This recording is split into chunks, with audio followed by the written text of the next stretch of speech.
Well, hello everyone, and welcome back and welcome in. It is our One Heart, One Earth global celebration. And believe it or not, you guys were in our last hour of 3 days, which I cannot believe how fast it's gone. My name is Lisa, and welcome to my YouTube channel, which is the Buddhist Biohacker. And we are here with one of my dear friends from so long ago now, Tamara. Welcome in, Hi. Tamara. Hello. Hello. So it's been definitely a crazy weekend for everyone, and I've really loved watching everybody's stuff. How are you feeling? Honestly, I can't believe it's like the end already because it really has gone fast. I mean, I've been live since Friday morning at 9 a.m. I was live 10 hours a day, all 3 days. And I'm like, oh my God, like I only have 2 more guests after you. Like it's pretty much almost at the end, which is the saddest day because it's been really fun. So I think it's been a really great weekend, and I'm excited to have you here. And for everybody out there who's watching, to give you context, Tamara and I actually went to school together so long ago. We were cheerleaders in junior high. Good Lord. Yeah. Junior high and high school together. But you were also just an integral part of the Ajatakasa community. And I know that you've just launched your group in Ajatakasa and also on your YouTube channel. And so why don't you tell everybody a little bit about what you're doing and what you have going on? So yeah, some of this is still being worked out, but the gist of basically what my YouTube channel is going to be about is taking the lessons and experiences that I have been through and putting them into a pliable, almost kind of like a step-by-step, I wouldn't say program, but a process for people. I've got a lot of people that come to me and are just shocked at how I'm not highly medicated and just insanely crazy. I mean, I probably am, but but I'm with like-minded people. So, I mean, are we actually crazy? Anyway, I've to put some context behind it, I've been through some serious relationship issues. My children were kidnapped at one point in time.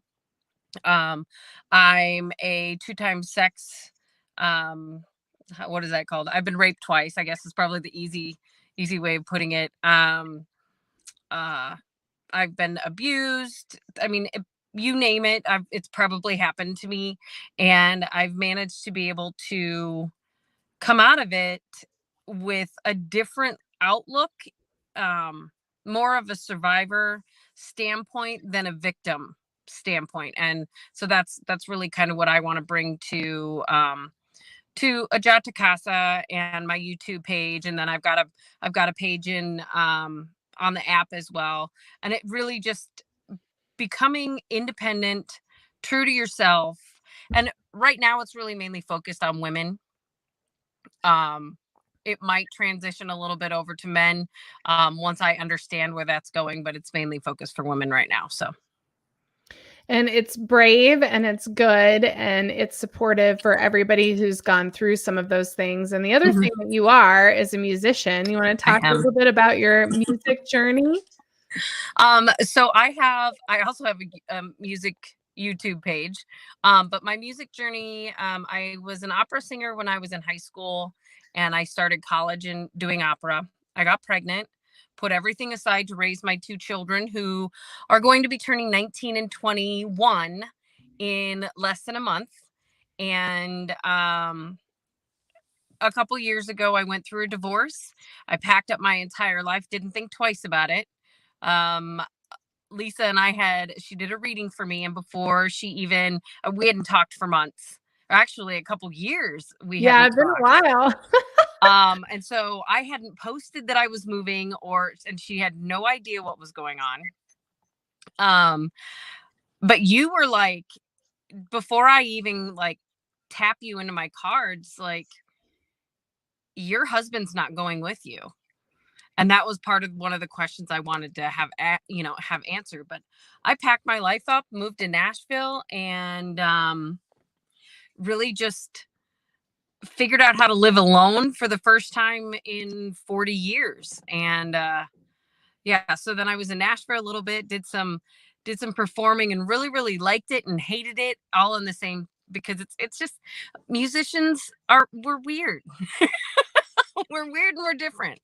And then COVID hit, and that was it. Like, everything came to a screeching halt. And so the whole industry is being reinvented right now. So that's kind of what's going on with that. I've got a piece that I just got my final recording back to the guy that's doing all the production, and hopefully that'll be out in the next like month or so. But it's been a really slow going process with him.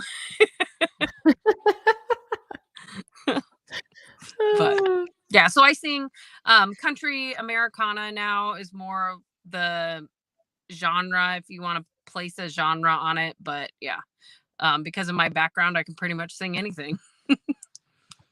I love it. And, again, it goes back to the courage. I think that's when I think of you, I think of courage, because you're always taking the risk. You're always putting yourself out there. You're not afraid, and you don't let any kind of trauma hold you back. Mhm. And I think that that's what is so inspiring about you, and will be for everybody who joins in your group. And for everybody out there, again, Tamara has a group in Ajatakasa called the Apex. And tell us about the name. Why the Apex? What does that mean to you? So there is always an apex predator, and that is the top dog. We get this, I think right now we're in this whole, like, everybody's a queen, and everybody's, there's the alpha male and there's this alpha female, and yet we don't know how to act within our own, like, level. And I want people to be more apex based than alpha based, where there's 6 of us. Like, we all do the same thing. And I think that that's important, that happens too. But I challenge, and I challenge myself to do this. And I think that it's going to turn around and come out in what I teach and help people through. Is I'm going to challenge you to be the best of what you want to be, and be the apex, because there is only one of you, and there is only one apex. And so that's kind of how I came up with that. I didn't want it to be the alpha or something. I don't know, that it just felt cheesy. With the apex, I think that there's so much versatility to it. So I love it. I love I can it. be a strong, independent woman, but I don't want to be just a strong, independent woman. I want to be the strong, independent woman. And like you said, with me, I jump. And sometimes I don't think.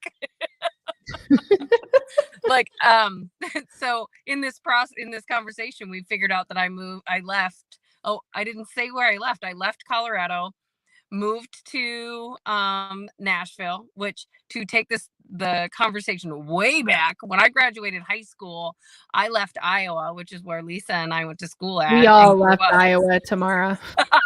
It's a great place to be from. Maybe. Yeah. So I moved to Colorado, and I was 8 months pregnant, and I had never stepped foot in the state. Packed up my life and moved there, lived there for 20 years, moved to Nashville for 2. And I am now in East Texas. Just packed up my stuff and went. Like, life's an adventure, and it's supposed to be lived. And I kind of just look at all of this like that. Like, when I moved down to Nashville, one of the things that I had to do was, I knew one person, and that person was always, like, busy and traveling. So I needed to figure out how I could be comfortable to sit at a table by myself. So I started going to sports bars, and I'd sit at the bar. Bartenders would know that I'm a single woman, and I would eat by myself. And then each time I would go back, they became more of my comfort system, like my comfort group. But there was one time I remember that I specifically made the choice to go to an extremely fancy restaurant, get dressed up, sit down by myself, have a glass of wine, try very, very hard not to look at my phone the whole time.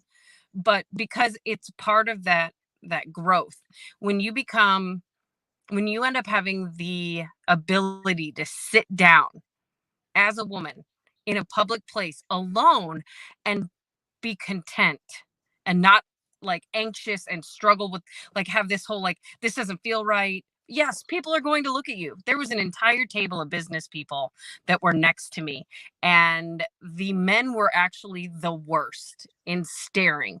They were all just like waiting to see if I was going to have somebody come sit down with me. And obviously I didn't. But when I left, I felt so much more empowered. And so, yeah, I mean, I want to bring that to everybody else because it's not as hard as people think it is, but it's also not as easy as some people make it out to be. Mm-hmm.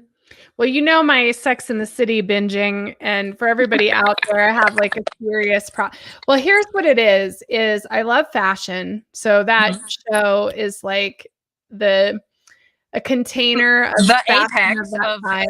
fashion. Yes, and it just like holds the fashion of those times, you know, when things were a little bit simpler for all of us in the 90s and 2000s. And anyways, so after I do a week of readings and shows and all sorts of things, and Tamara knows this, but I tend to have like, I get in a big salt bath and I just watch Sex in the City for like 2 hours. I have like a major problem.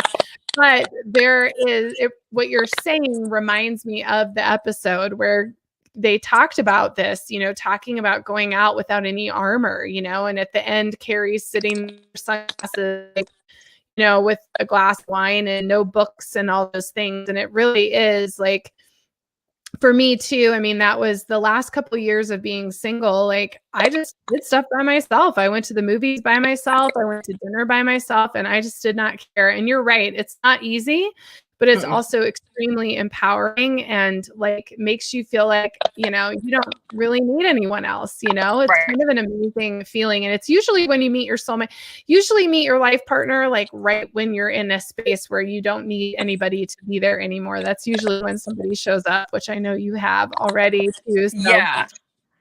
What would you say? I want to throw this out there before we run out of time, but what would you say after this year of OHO? Like, what do you think of OHO? Like, how has it changed you? Like, what do you want to say about it? Well, so I was single when COVID started, when we all hit the lockdown, and you had already started doing tarot classes, and I was a part of it. And then, you know, I remember you getting the message from the collective telling you need to do a week to raise the vibration of the planet. And I think that like literally being a part of that, the classes, the what has now become the Seeker Circle, all of that saved my life, because even though being empowered as a single female and being able to do things alone, being locked down in a home in a state that you don't know really anybody, or when everybody's terrified of being around someone else, having that connection, I mean, there's a different level of lonely that hit there at the beginning of COVID. And OHO and Ajatakasa and the Seekers Circle, all of that helped me really like go in and learn more about how to deal with my shadows, do the work, the backup work that's necessary to step forward into my gifts. And, you know, like ultimately it changed my life. And I will be a lifetime learner of all of this because of everything that's been provided to us from this year. You know, and I only hope that I can actually transition what I've been through to help others on their way through their path as well. So beautifully and said. You're a rock star. Oh, thank you. Oh my gosh. Well, we're all mirror reflections of each other, I feel. So we all help each other like get where we need to go. And I love you so much, Tamara. I love you too. You're a dear friend of mine and soul sister and all those things. And I love everybody who's been watching. They've got nothing but great things to say here in the comments. And I love that so much. And we are going to be right back in about a minute with the Peace, Love, and Magic, the very only love and magic of Ajatakasa and Buddhist Biohacker. So I'm pretty excited to have Claire on next. And thank you, Tamara, for everything that you do. If you guys want to find Tamara, you can find her at the Apex in Ajatakasa. So go there and find her and join her group and her community and subscribe to her YouTube channel through oneheartoneearth.net. Thank you, Tamara. I love you so much. Thank you. Love you.